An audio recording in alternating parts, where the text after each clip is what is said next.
শুনুন সবাই, এই ঘোষণা সবার জন্য। বাদশার জারি করা ফরমানি হুমায়ুন পড়ছি।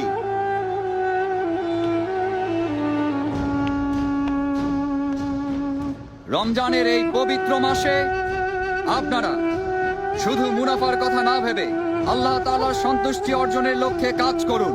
তার আদেশ মেনে চলার চেষ্টা করুন। বিশেষ করে রমজানে সবাই 5 ওয়াক্ত ফরজ নামাজ সব সময় জামাতে আদায় করবেন।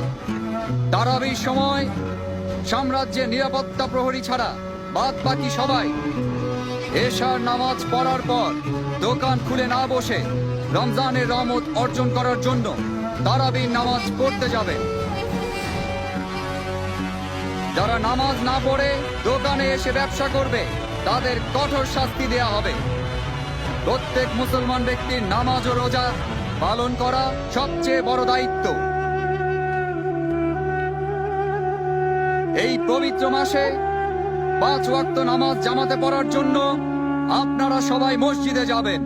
বায়াজিদ মসজিদের ময়দানে ইবাদত করতে আসা মহিলাদের আশেপাশে ঘোরাঘুরি করলে বা কোনো ক্ষতি করলে অথবা কোনো বেয়াদবি করলে কঠিন শাস্তি পেতে হবে। মহিলারা নামাজ পড়ার জন্য এবং ওয়াজ শুনতে যথাসময়ে উপস্থিত হবেন।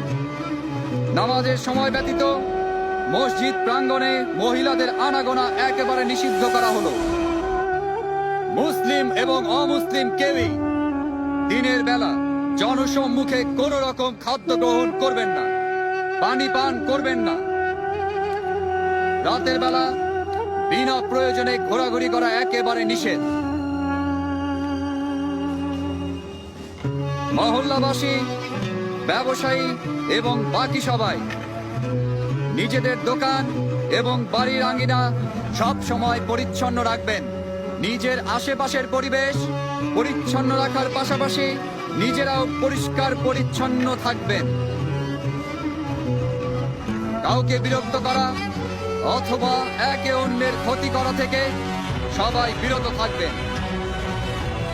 যদি কেউ মহান আল্লাহ তাআলার আদেশ বিরোধী কাজ করেন, বাদশার জারিকৃত ফরমানের সত্ত্বেও কোনো অবৈধ কাজ করেন, তাকে যথোচিত শাস্তি দেয়া হবে।